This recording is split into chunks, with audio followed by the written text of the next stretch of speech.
Dans ce nouvel épisode, nous allons découvrir la mytiliculture et plus précisément l'élevage de moules de Bouchot qui se pratique à l'extrémité nord de la baie de Somme entre la pointe de Saint-Quentin et la plage de Quin. Cette activité, désormais bien établie dans la région, a vu le jour dans les années 1980 et n'a cessé de croître en quantité et en qualité jusqu'à obtenir en 2013 le label européen spécialité traditionnelle garantie qui assure aux consommateurs une méthode de production traditionnelle. Les moules de Bouchot se caractérisent par un faible impact environnemental et une très faible empreinte carbone car la plupart des étapes de production, de l'élevage à la consommation, se déroulent dans la région. Pour comprendre ce qu'est la mytiliculture et quelles sont les particularités liées à ce métier dans la baie de Somme, nous allons rencontrer ces différents acteurs.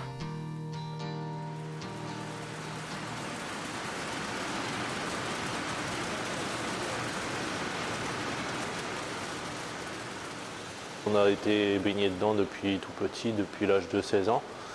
On a réussi à aller à l'école sans y aller, quoi.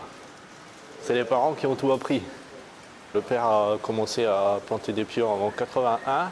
Il a monté son entreprise tout seul et puis après ça fait un groupement de mytiliculteurs. Et nous, ça fait là il a pris sa retraite et ça fait 3 ans qu'on a mis en route avec mon frère. On vient de reprendre l'entreprise, ça fait 3 ans. Et on a 4 frères, du coup on a 3 frères à travailler dans la même entreprise. On a 6 salariés. Ça varie entre 6 et 8 saisonniers. On a 14 000 pieux avec mon frère. Moi j'en ai 2 concessions, c'est 3005, 3005, 7000. Et mon frère juste à côté de moi il en a pareil. Après la période des moules elle dure entre 7 et 8 mois. On commence à aller revoir les pieux, comment s'il y a eu de la tempête, replanter des pieux, s'il n'y en a pas de cassés, s'il n'y a pas des filets de partie. Il faut les nettoyer. Si on ne les nettoie pas avec nos pompes, la moule elle meurt étouffée en dessous. Après on reçoit du naissin, c'est des cordes de coco avec déjà les petites moules qui sont dedans, quoi. Ça vient du sud de la France et donc c'est un petit peu plus chaud et ils arrivent à avoir un meilleur captage que nous. Et après, nous, on les envoie par kilomètre et on les élonge sur des tables. Et après, quand ils sont à maturité, que la moule elle a pris une bonne taille, on les coupe en 3 mètres et là, on les entoure autour des poteaux.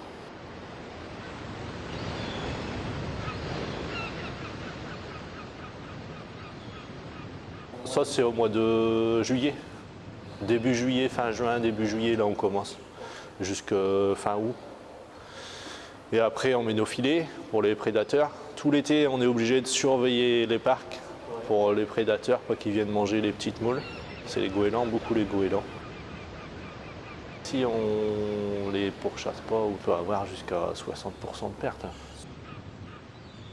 L'été, on est obligé de payer 2 personnes qui font leurs 2 mois de saison pour pouvoir surveiller les mouettes. Quand on a une surveillance de fait, on perd 10-15%.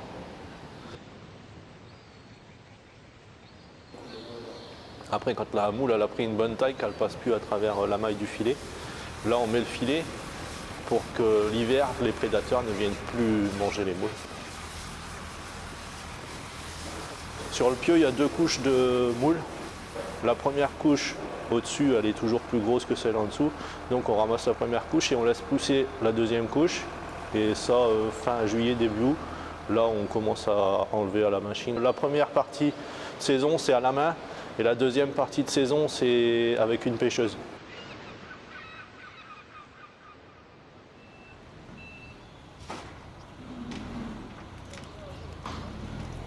Après là, c'est purification. Là ici, les moules, ils restent entre 12 et 24 heures en purification. Et après là, c'est le centre de tri. Et après, c'est expédié. Moi, personnellement, on est dans les centaines. On expédie sur la côte, restaurant, poissonnerie, très local. L'hiver, on surveille quand même, voir s'il n'y a pas trop de mauvais temps, s'il n'y a pas de dégâts. Mais sinon, généralement, les périodes creuses, c'est novembre, décembre, janvier, là, c'est calme plat.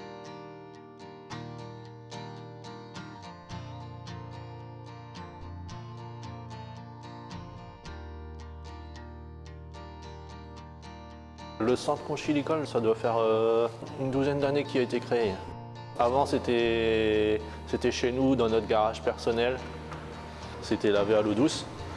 Et maintenant, avec toutes les normes qu'on a eues, les normes européennes, maintenant on est obligé de faire beaucoup plus d'analyse, beaucoup plus purifié en eau de mer. Il y a 20 ans, il n'y avait pas d'analyse, pas de purification. C'était direct. Après, pour la consommation des gens, c'est plus rassurant, quoi. Et après, quand il y a des décisions à prendre sur le centre ou tout ce qui se passe autour de la méthyliculture, on a des réunions entre nous et puis c'est de là que ça se décide. Et il y a un président, il y a aussi Paulin Lecomte qui organise, qui s'occupe de nous.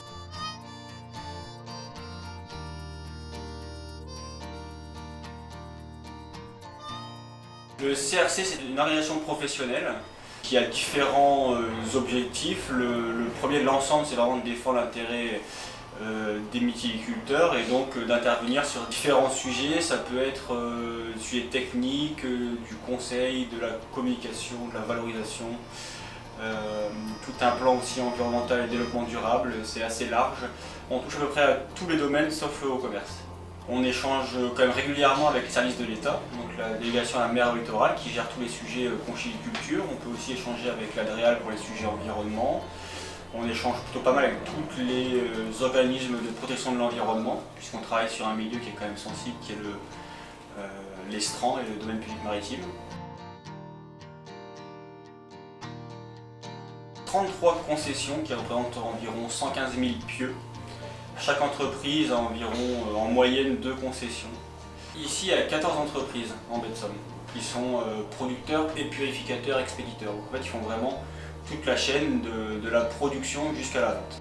Ce sont des entreprises qui sont pour la plupart, voire toutes familiales, qui sont issues de génération en génération et avec une vraie volonté de développement local, c'est-à-dire que c'est vraiment quelque chose qui est singulier à la baie de Somme, c'est que plus de 50% des ventes se font vraiment directement localement, que ce soit en poissonnerie ou en restauration, ou même en point de vente direct.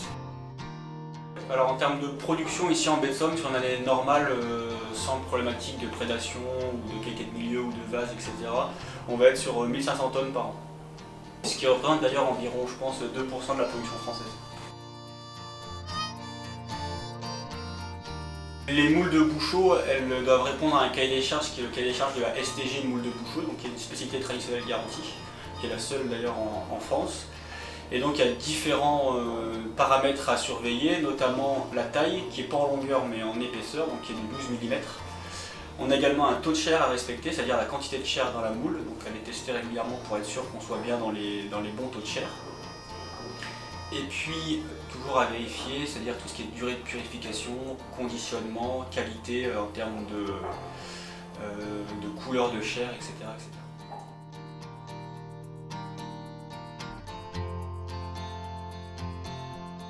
J'ai repris l'établissement La Pointe du Hourdel avec ma conjointe, Alice, en mars 2017. Tous les deux, on a constitué une équipe au fil des ans. Maintenant, on est 8 dans l'entreprise. On travaille beaucoup avec le tourisme, un peu de clients locaux et on vend beaucoup de moules. Alors pour les moules, on travaille en saison avec les moules de Bouchot, du Crotoy. Donc c'est une grande famille d'exploitants au Crotoy, c'est la famille Delabille. Donc là c'est un des frères Delabille qui a repris une exploitation. Nous en fait en tant que professionnels qui manipulons beaucoup de produits, on reconnaît la taille. Elles sont en général, la coquille est un peu plus petite et aussi on voit tout de suite que la coquille est plus épaisse. Et après l'intérieur, c'est pas forcément des moules qui sont très grosses mais elles sont très charnues. On voit tout de suite qu'il y a de la matière en fait. En bouche, c'est pas comme une moule d'importation où la chair est en général plus fine. Dans nos recettes, on a une recette un peu signature. Donc les moules aux astères. Donc on travaille les moules de Bouchot qu'on cuisine avec des astères fraîches qu'on reçoit avec un exploitant local, Monsieur Rass, qui nous fournit les astères à partir du mois d'avril, à peu près mi-avril.